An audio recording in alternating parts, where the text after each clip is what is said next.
I woke up at 5:30 a.m. on the morning of Christmas Eve, and the 4 cars usually parked in my driveway were gone. 17 family members had sneaked out in the middle of the night. No phone call, no text. Just a group chat titled Operation Ditch Grandma. They had only forgotten one tiny detail. The $18,500 vacation rental was booked under my name. I opened my laptop and canceled everything. By 6:30 a.m., I had 103 missed calls. It was 5:30 a.m. on December 24th when a heavy, oppressive silence woke me. There were no footsteps creaking on the old hardwood floors, no muffled laughter drifting from the guest rooms. I got out of bed, pulled my robe a little tighter around myself, and walked over to the window. The fresh snow in the driveway had been churned up by thick tire tracks. The 4 cars that had been packed tightly together just last night were completely gone. My son, Connor, my daughter-in-law Megan, and her entire 15-person extended family had vanished. 17 people had quietly packed up and hit the road in the dead of night. Without me, I walked slowly down the stairs. My heart wasn't racing. If anything, it felt like it was beating calmer and slower than usual. The kitchen smelled of cold coffee and frantic rushing. Half-empty mugs were scattered across the dark granite island, sitting right next to half-eaten bagels. They had helped themselves to the groceries I had exhausted myself buying yesterday, leaving nothing but dirty dishes in their wake. Suddenly, a screen lit up on the counter. It was Megan's old tablet, the one she usually kept around for recipes. A notification popped up. The group chat name read, Operation Ditch Grandma. My hand didn't even shake as I swiped open the screen. Reading the messages from the past few hours was like reading a trashy novel. We'll sneak out around 4 a.m. If she comes with us, she's just going to kill the vibe again, Megan had written. One of her cousins replied, whatever. As long as her credit card is on file for the lodge, who cares? My own son had simply replied with a thumbs-up emoji. I just stared at the words. Just last night. I had stayed up late brewing a special ginger tea for Megan's mother and packing a travel first aid kit for the kids. They had happily soaked up all my care and attention while secretly plotting their escape. For a split second, an old habit flared up the urge to call them to apologize, to ask if I could catch a flight and meet them there. But that impulse died instantly. I wasn't sad.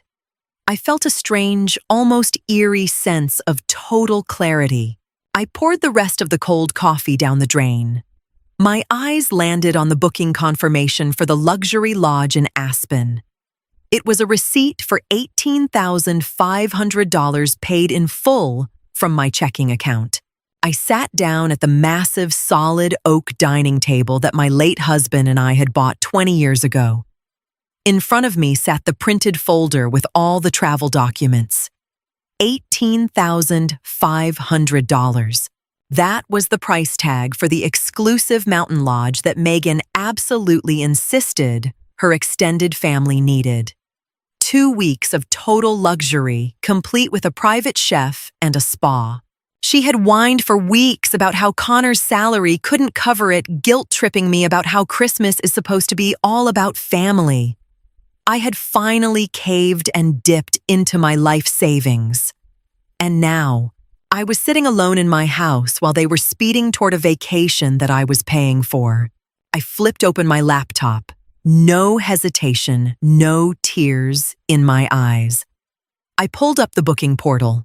The page loaded quickly, pulling up all the glossy details of the stay.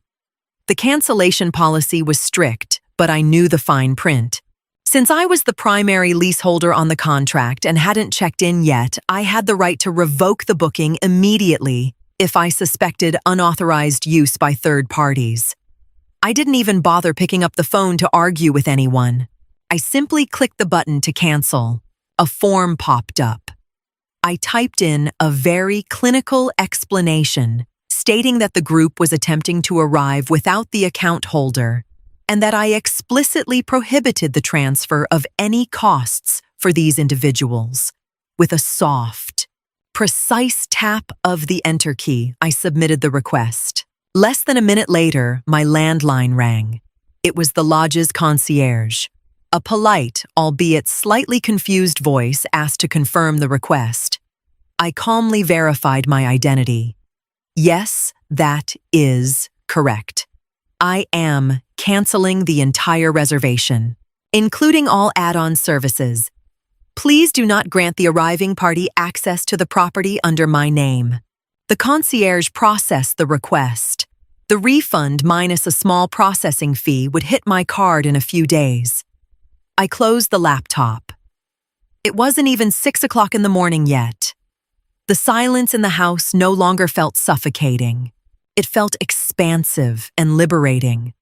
I pictured those 17 people packed into their overloaded SUVs cruising down the interstate, laughing and congratulating themselves on having successfully tricked me. They had no idea that their destination had just been wiped off the map. After closing the laptop, I headed upstairs. My house was big, maybe a little too big for one person, but it was mine and it was paid off. The second floor was essentially Connor and Megan's wing. They had been living with me rent-free for 3 years, supposedly to save up for a down payment on a house of their own. Yet somehow, all that saved money materialized into stacks of designer bags and the latest electronics. I didn't even open the door to their living area. I didn't need to see any more of their mess. I went into my own bedroom and pulled a small carry-on out of the closet. I wasn't packing for a whole family this time. I was just packing for me. Some comfortable clothes, a good book I'd been meaning to read for months, and my warm winter boots. It took me less than 15 minutes. I knew exactly where I wanted to go. A quiet, cozy bed and breakfast right on the coast of Maine, miles away from ski slopes and snowstorms. I gave them a call and booked the last available single room. The receptionist on the other end sounded genuinely thrilled to have me. Back down in the kitchen, I started methodically cleaning up. I tossed the half-eaten bagels into the compost, loaded the mugs into the dishwasher, and wiped the crumbs off the granite.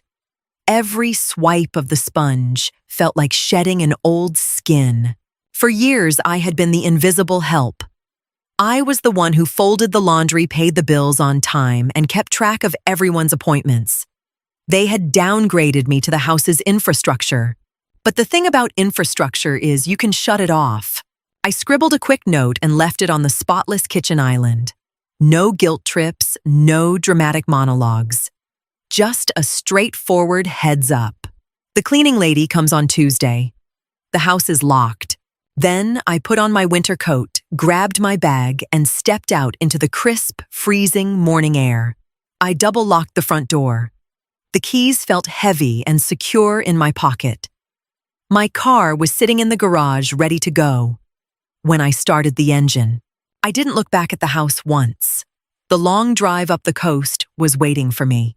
It was 6:30 a.m. when my phone vibrated for the first time. I was just merging onto an almost completely empty interstate heading north. A quick glance at the screen on the passenger seat told me everything I needed to know Megan. I didn't answer. I flipped the phone to silent and focused on the rhythmic swish of the windshield wipers clearing away the morning mist. For the next few hours, my screen lit up relentlessly. It was a silent storm of incoming calls and frantic texts. Around 9 o'clock, I pulled into a rest stop to grab a cup of tea. I picked up my phone. The screen displayed 103 missed calls. The names flashed in a frantic, never-ending loop. Megan, Connor, Megan's, Mom, Connor, Megan. They had reached the lodge in Aspen. I opened my text messages feeling absolutely no trace of anxiety. I read them like an impartial observer, as if none of this had anything to do with me. We're at the gate. The code isn't working. Call us right now. was the first text from Megan. 10 minutes later, the guy at the front desk says, "You canceled, reverse the charge right now. My parents are freezing in the car." Then, a text from my son, "Mom, what is this? Seriously, this isn't funny. Megan is crying. You're embarrassing us in front of her whole family.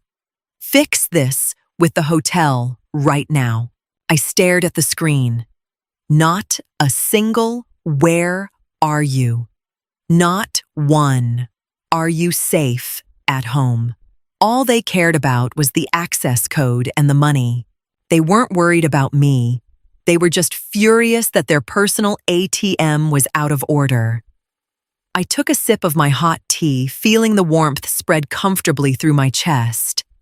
If I had gone with them, I'd be standing out in the freezing snow right now, trying to haul luggage for 17 people into a lobby, while Megan complained about the room assignments. Instead, I was sitting in a warm car, entirely at peace. I typed out a single short reply into the Operation Ditch Grandma group chat, which I had taken a picture of on the tablet and texted to myself. I attached the photo of their secret chat log to my message, the exact screenshot where they called me a buzzkill and gloated about using my credit card. Underneath it, I typed one carefully crafted sentence. Operation Ditch Grandma was a resounding success. Good luck finding rooms. I hit send. Then I turned the phone completely off. I held down the power button until the screen went pitch black. No standby mode, no buzzing. Just absolute, beautiful, technological silence. I finished my tea without rushing. I didn't even try to imagine the absolute chaos unfolding outside that lodge. It was no longer my problem how 17 people were going to spontaneously find affordable lodging in an expensive ski resort town on Christmas Eve.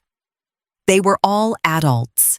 They had cars and their own bank accounts.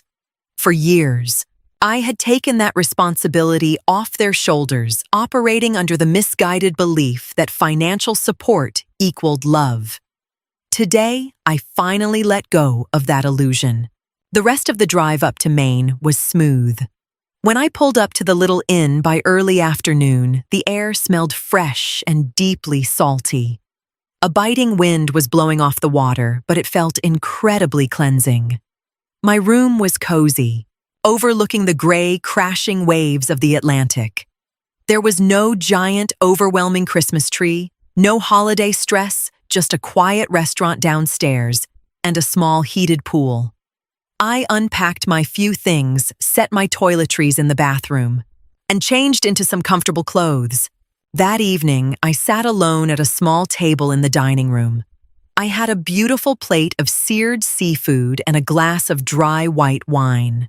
Nobody asked me to go fetch the salt. Nobody complained that the food wasn't cooked right. I just quietly watched the other guests, mostly older couples or solo travelers like myself. For a brief second, I thought about the massive, empty house I'd left behind. But it didn't feel like a prison anymore. It was just a building. I spent the next 5 days on the coast, living at a rhythm dictated completely by me. I woke up when my body was done sleeping, not when someone was yelling down the hall for fresh coffee. I took long walks on the beach, bundled up in my heaviest winter coat, letting the freezing ocean wind whip against my face. I sat outside for hours reading my book and drinking hot chocolate from a thermos. My phone stayed off. It was buried deep at the bottom of my duffel bag, forgotten like a useless relic from a past life. I could physically feel a deep-seated tension melting out of my shoulders, a tension that had been building up for years. I had always believed that I had to make myself useful just to earn a spot in my son's life. After my husband passed away, I had treated Connor and eventually Megan like fragile glass sculptures, sweeping every minor inconvenience out of their way. I paid for their car repairs, kept their fridge stocked, and bit my tongue when Megan criticized my taste in furniture. I had pushed my own boundaries back so far that they had basically disappeared. But out here in the quiet, expansive beauty of the coastline, it hit me I hadn't done anything wrong. I had just given way too much. On the fourth day, I walked into town and sat down at a little bakery. I ordered a slice of cake and took a very pragmatic look at my future. I wasn't even 70 yet. I was in great health, I owned a paid-off home, and I had a solid nest egg. I didn't need a sprawling family that only viewed me as a logistics center and a checkbook. I needed peace, and I needed respect. When I packed my bag on the fifth day, I didn't feel relaxed in the traditional spa vacation sense. I felt strong, like I had just finished a grueling but necessary workout. I knew exactly what was waiting for me back home. They were going to be furious. They were going to try to manipulate me with guilt. They were going to play the victims. But my mind was made up. I started the drive home with a clear head and a steady pulse. Playing by their rules was officially over. It was late Tuesday afternoon when I finally turned onto my street. Most of the snow had melted over the past few days, and the wet asphalt was glistening under the streetlights. Even from a distance, I could see the lights blazing on the second floor of my house. Connor's car was parked diagonally across the driveway, sloppy and rushed. I calmly pulled my car into the garage, killed the engine, and grabbed my bag. My heart wasn't racing. I just felt a cold, hard determination. The second I unlocked the front door, I heard heavy, hurried footsteps pounding down the stairs. Connor and Megan were in the hallway before I'd even taken my coat off. Megan looked completely exhausted, her hair pulled back into a messy bun, and her face was pale with absolute fury. "Where have you been?" she snapped without a single ounce of relief that I had made it home safely. "Do you have any idea what you did to us? My parents had to drop thousands of dollars on tiny rooms at some cheap, middle-of-nowhere motel. I neatly hung my coat on a hanger and placed my boots on the rack. I was on vacation, I replied calmly, walking right past them and into the kitchen. I clicked the electric kettle on. Connor followed right on my heels. "Mom, seriously, that was incredibly childish," he said, using that whiny, authoritative tone he'd adopted over the last few years. "You embarrassed us in front of the entire family. You owe Megan's parents compensation for those hotel bills. You can't just treat us like that." I slowly turned around and leaned back against the counter. I looked at my son. He was wearing a sweater I had bought him for his birthday. He was standing in a kitchen I had paid off. "I don't owe anyone a dime," I said quietly, but with a sharp edge that made him shut up instantly. "You guys secretly planned your getaway and explicitly uninvited me. That is absolutely your right. But it is my right to refuse to pay for a vacation I'm not a part of." I reached for my tea mug. The conversation was just getting started. Megan stepped up next to Connor and crossed her arms aggressively. That chat was a joke. A stupid, inside joke between cousins. "You completely lost your mind canceling everything like that. You hung us out to dry on purpose." Her voice was getting shrill. She was trying to dominate the room by being the loudest person in it. The old me would have caved right then and there. I would have tried to smooth things over, maybe even offered to reimburse them for some of the damages just to keep the peace. But this time, I didn't even flinch. "It wasn't a joke, Megan," I replied matter-of-factly. "It was the truth. You wanted a break from me, and I am completely respecting that." I opened a drawer and pulled out a manila folder I had prepped before I left. There were no legal documents from a lawyer, no complicated contracts. Just simple, straightforward household expense spreadsheets. I slid the folder onto the kitchen island. "We don't need to argue about the trip anymore. That's a done deal. What we need to talk about is the future of this house." Connor stared at the folder like it was a bomb. "What is this?" he asked nervously. These are the monthly operating costs for the second floor, I explained evenly. Power, water, heating, Wi-Fi. You two have lived here for 3 years without contributing a single cent. I gave you that space so you could save money. Instead, you insult me under my own roof. I pushed the paperwork across the smooth granite toward them. Starting January 1st, you will be covering your own utilities. It comes out to $500 a month. I expect the transfer on the 1st of every month. Megan gasped. You can't do that. We're trying to save for our future. You can't just suddenly start extorting money from your own son. I'm not asking for rent. I corrected her, totally unbothered. I am simply asking you to cover the resources you actually consume. I am no longer your personal bank, and I'm no longer your invisible maid. Connor reached out and tried to grab my hand, but I pulled it back gently but firmly. Mom, please come on. Let's just talk about this reasonably, he pleaded. I shook my head. We are talking reasonably, Connor, I replied, looking him dead in the eye. I stayed quiet and played my part for years. I honestly thought if I just tried hard enough and paid for enough things, you'd actually value me as a part of your life. But you guys just see me as a useful tool. I tapped my index finger on the paperwork. If you can't or won't pay your share of the utilities, you are more than welcome to find your own place. You have 4 weeks to let me know what you decide. Megan's face hardened. Her attempt to control me through intimidation had completely backfired, so she went straight for the nuclear option. If you actually go through with this, she hissed, then we're moving out. But don't come crying to us when you're sitting all by yourself in this massive house. Don't expect us to call. She spun on her heel and stomped up the stairs. The door to the second floor slammed shut so hard the walls shook. Connor stood there helplessly for another second, looking back and forth between me and the folder, before silently following her up. I was left alone in the kitchen. There were no tears stinging my eyes, no heavy weight crushing my chest. Megan's threat of leaving me alone had totally lost its bite.